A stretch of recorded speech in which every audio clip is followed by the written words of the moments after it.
Hello students, welcome back to Shubham lecturer channel. तो student, इस video में हम 12th केमिस्ट्री के 5 महत्वपूर्ण अभिक्रियाओं को पढ़ेंगे। जैसा कि आपको पता है कि इससे पहले मैं आपको केमिस्ट्री के तीन महत्वपूर्ण अभिक्रियाओं की एक सीरीज पढ़ा रहा था। ठीक है, उसी सीरीज में मैं लेकर आया हूँ 5 महत्वपूर्ण अभिक्रियाएं। ठीक है, बहुत सारे स्टूडेंट का कमेंट था कि सर 5 अभिक्रियाओं को एक वीडियो में लीजिए। अब तक मैं तीन अभिक्रियाओं को एक वीडियो में पढ़ा रहा था। ठीक है, तो आई होप कि आपको 2-3 वीडियो में आपका जो सभी अभिक्रियाएं हैं वो क्लियर हो जाएंगी, क्योंकि जो मैंने पहले वीडियोस पढ़ाए उसको अगर आप पढ़ लेते हैं, इस 5 अभिक्रियाओं को पढ़ लेते हैं और जो मैं आपको 2-3 वीडियो आगे प्रोवाइड कराऊंगा उनको पढ़ लेंगे तो आपका सभी रिएक्शन क्लियर हो जाएगा। ठीक है, तो इन 5 अभिक्रियाओं को अच्छे से और लास्ट तक देखिए, क्योंकि ये आपके बोर्ड एग्जाम के लिए मोस्ट इंपॉर्टेंट है। ठीक है, तो चलिए स्टेप बाय स्टेप समझते हैं। नंबर 1 क्या है, ये आपका क्या होता है जब की अभिक्रियाएं हैं। तो आप कह सकते हैं क्या होता है जब फार्मिक अम्ल की एथिल अल्कोहल से क्रिया होती है। तो हम लोग यहाँ पर लिख देते हैं हेडिंग के रूप में क्या होता है। ठीक है, क्या होता है जब, और कैसे प्राप्त करोगे 2 टॉपिक हैं, बट जो मैं 5 अभिक्रिया बताऊंगा ये क्या होता है जब के होंगे। तो आप पढ़िए क्वेश्चन को, क्या होता है जब फार्मिक अम्ल की एथिल अल्कोहल से क्रिया होती है तो क्या बनेगा। ठीक है, तो इस प्रकार से आपको रिएक्शन के साथ समझाना होता है।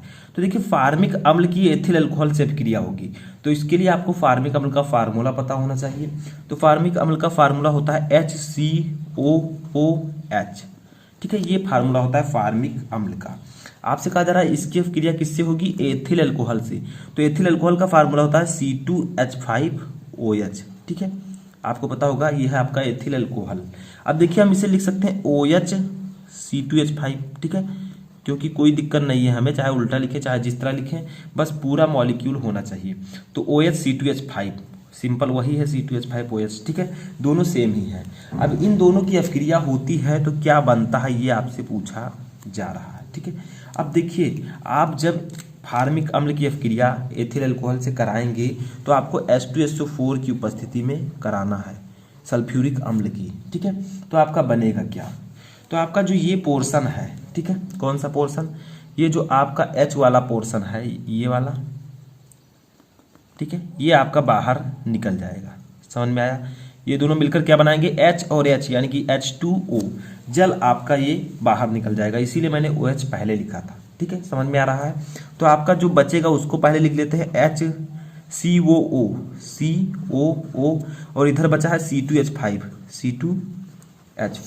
प्लस यहाँ पर क्या निकला, जो मैंने यहाँ पर डैश मारा है, डॉट डॉट H2O। तो यहाँ पर आपको लिख देना है H2O। तो इसमें करना कुछ नहीं है, H इस फार्मिक अम्ल का H और एथिल अल्कोहल का OH, इन दोनों को हमें जल के रूप में बाहर कर देना है। तो आप कह सकते हैं कि जब फार्मिक अम्ल की अभिक्रिया एथिल अल्कोहल से कराई जाती है तो एथिल फॉर्मेट बनता है। इसका नाम है एथिल फॉर्मेट, एथिल फॉर्मेट। ठीक है, तो कोई दिक्कत नहीं है, ऐसे आपको समझना। इसको आपको पता है, मैंने बताया फार्मिक अम्ल है, ये फार्मिक अम्ल। ठीक है, ये आपका है एथिल अल्कोहल, तो इसका नाम भी लिख देते हैं एथिल अल्कोहल। ठीक है, तो इसमें आपको दिक्कत नहीं होनी चाहिए। समझ में आया।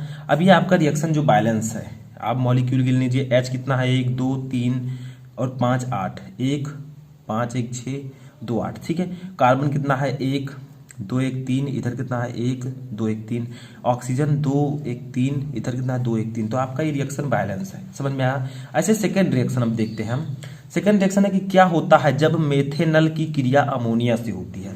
अब मेथेनल है तो आप लोग सोच रहे होंगे ये कौन सा यौगिक है, सॉरी, यहाँ पर जो आपका है ये मेथेनल नहीं जबकि मेथेनॉल होगा। ठीक है, मेथेनॉल, नल और नॉल में अंतर है। नल जो होता है वो CHO ग्रुप होता है, एल्डिहाइड ग्रुप। जो नॉल होता है वो कौन सा ग्रुप होता है, अल्कोहल, OH।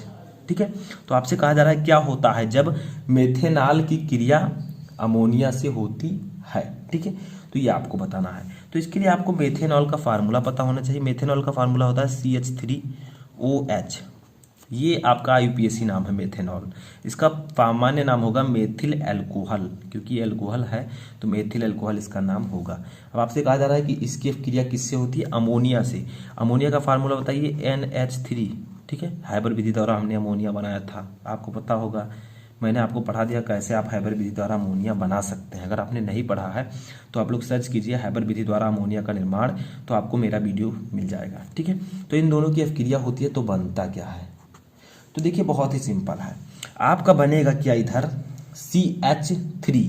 CH3 और NH3 में से हमें एक H गायब कर देना है, तो आपका हो जाएगा NH2, CH3NH2 बन जाएगा। ठीक है, अब यहाँ से एक H हमने निकाल दिया और OH मिलकर क्या बनाएंगे, H2O। देखिए इसमें एक H बचा था क्योंकि हमने NH2 ही निकाला था, एक H यहाँ बचा और एक H यहाँ है, यानी कि H2 और वो हमने बाहर कर दिया। तो जब मेथेनॉल की अभिक्रिया अमोनिया से कराई जाती है तो मेथिल एमीन बनता है, इसका नाम है स्टूडेंट मेथिल एमीन। ठीक है, आपका CH3NH2 जो है मेथिल एमीन है, NH2 जो है ये एमीन ग्रुप को प्रदर्शित करता है। ये आपका है मेथेनॉल, या आप कह सकते हैं मेथिल एल्कोहल, मेथेनॉल, ये आपका है अमोनिया। ठीक है, तो आप लोग क्या कह सकते हैं, जब मेथेनॉल की क्रिया अमोनिया से कराई जाती है तो हमें मेथिल एमीन प्राप्त होता है और जल। ठीक है, अब देखिए बैलेंस रिएक्शन या नहीं, कार्बन कितना है, इधर एक इधर भी एक है, हाइड्रोजन 3 1 4 3 7, इधर 3 2 5 2 7 है, ऑक्सीजन एक है, ऑक्सीजन एक है, यानी कि ये रिएक्शन आपका बैलेंस है, नाइट्रोजन एक है, नाइट्रोजन एक है, तो दोनों साइड के आपके बैलेंस है, तो ये आपका होगा। ठीक है, अब तीसरा रिएक्शन हम देखते हैं। तीसरा रिएक्शन आपका है कि क्या होता है जब, ठीक है, एथिल अल्कोहल की वाष्पों को 250 डिग्री सेंटीग्रेड के रक्त तप्त एल्यूमिना पर प्रवाहित करते हैं। यानी कि क्या होगा अगर हम एथिल अल्कोहल की वाष्प को, ठीक है, एथिल अल्कोहल का फार्मूला मैंने आपको पहले भी बताया है, तो इसकी वाष्प को जब हम 250 डिग्री सेंटीग्रेड के रक्त तप्त एल्यूमिना पर प्रवाहित करते हैं, तो देखिए एल्यूमिना का फार्मूला आपको पता होगा Al2O3। ठीक है, तो सबसे पहले हमें पता होना चाहिए एथिल अल्कोहल का फार्मूला।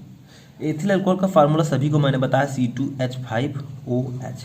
आपसे कहा जा रहा है कि क्या होता है जब एथिल अल्कोहल की वाष्पों को 250 डिग्री सेंटीग्रेड के रक्त तप्त एल्यूमिना पर प्रवाहित करते हैं, तो हम क्या करेंगे, ऊपर लिख देंगे एल्यूमिना, यानी कि इसकी अभिक्रिया एल्यूमिना से कराई जा रही है, वो भी 250 डिग्री सेंटीग्रेड ताप पर। ठीक है, तो आपका बनेगा क्या, तो C2H5OH है। ठीक है, तो हम क्या करते हैं, C2 को इधर ले आते हैं और H4 को, C2H4 हमारा इसमें बनेगा। ठीक है, और प्लस आपका बचेगा क्या, ये एथिलीन है जो कि एक गैस है। ठीक है, तो C2H4 जब हमने निकाल दिया तो यहाँ पर एक H बचा और एक H ये H2O, तो हमारा बच गया H2O।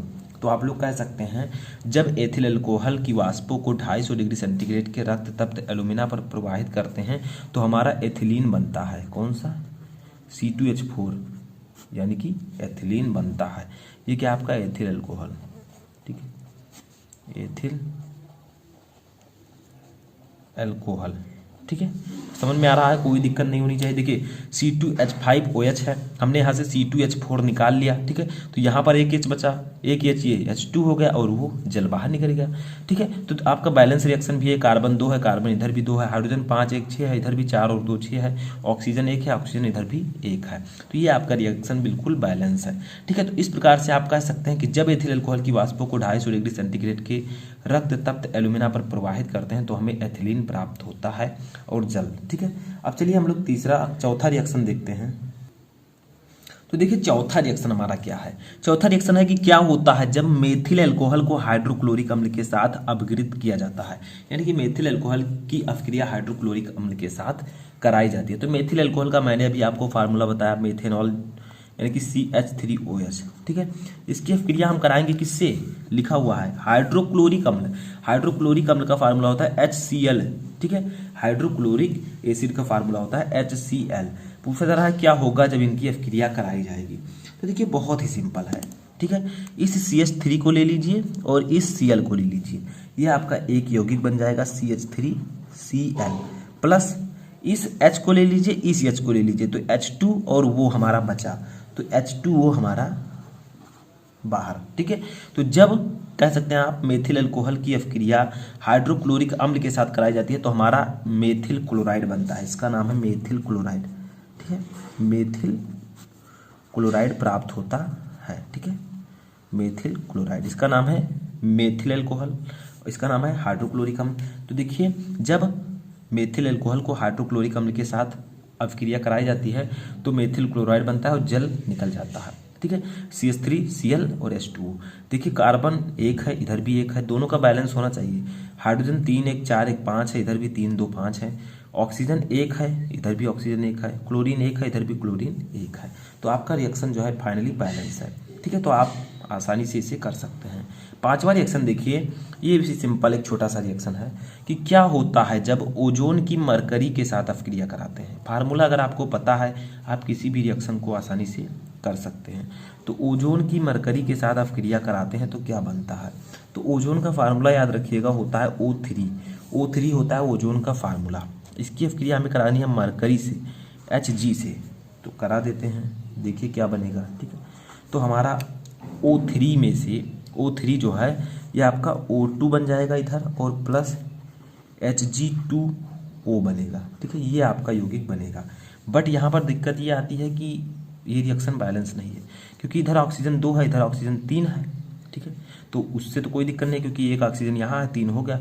बट यहाँ पर Hg जो है ये 2 है, यहाँ पर सिर्फ 1 है, तो हम लोग इसके आगे 2 लिख देंगे, Hg के 2 मॉलिक्यूल। तो अब अभिक्रिया आप कहेंगे कि जब ओजोन की मरकरी के साथ अभिक्रिया कराते हैं तो ऑक्सीजन और मर्क्यूरस ऑक्साइड प्राप्त होता है। ये जो Hg2O है ये मर्क्यूरस ऑक्साइड है। ठीक है, तो ये आपका है ओजोन, ये है आपका मरकरी, इन दोनों की अभिक्रिया हुई तो आपका बना मर्क्यूरस ऑक्साइड। ठीक है, मर्क्यूरस ऑक्साइड। अब देखिए हमने यहाँ पर 2 क्यों लिखा, क्योंकि आपको रिएक्शन कर रहे हैं, आपको रिएक्शन में जो प्रोडक्ट प्राप्त होना चाहिए वो कोई यौगिक होना चाहिए। तो Hg2O एक मर्क्यूरस ऑक्साइड नाम का यौगिक है, इसीलिए हमने यहाँ पर 2 आगे लगाया। आपको रिएक्शन बैलेंस करके लिखना है, ऐसा नहीं कि आप HgO लिख दें, HgO का कोई मतलब ही नहीं रहेगा। तो Hg2O अगर आपको लिखना है तो आगे 2 लगाना होगा। ठीक है, अब आपका रिएक्शन बैलेंस है। ऑक्सीजन यहाँ पर 3 है, यहाँ पर भी 2 और 1 3 है। Hg यहाँ पर 2 है, यहाँ पर भी Hg2 है। ठीक है, 2 है, तो समझ में आया। अब आप कह सकते हैं कि जब ओजोन की मरकरी के साथ अभिक्रिया कराते हैं तो हमें मर्क्यूरस ऑक्साइड और ऑक्सीजन प्राप्त होता है। ठीक है, तो ये थे आपके 5 इंपॉर्टेंट रिएक्शंस। 5 इंपॉर्टेंट रिएक्शन की मैं एक दूसरी और आपको बताऊंगा कैसे प्राप्त करोगे, क्या होता है जब का। सभी को अगर आप तैयार कर लेते हैं तो आपका जो रिएक्शन है वो आसानी से तैयार हो जाएगा। तो इस वीडियो में फिलहाल इतना ही। अगर वीडियो हेल्पफुल लगा हो तो वीडियो को लाइक कर दीजिए, चैनल पर नए तो चैनल को सब्सक्राइब कर लें, और किसी भी टॉपिक पर स्पेशली आपको वीडियो चाहिए तो कमेंट बॉक्स में उस टॉपिक का नाम लिखकर मेरे पास भेज सकते हैं। तो इस वीडियो में फिलहाल इतना ही।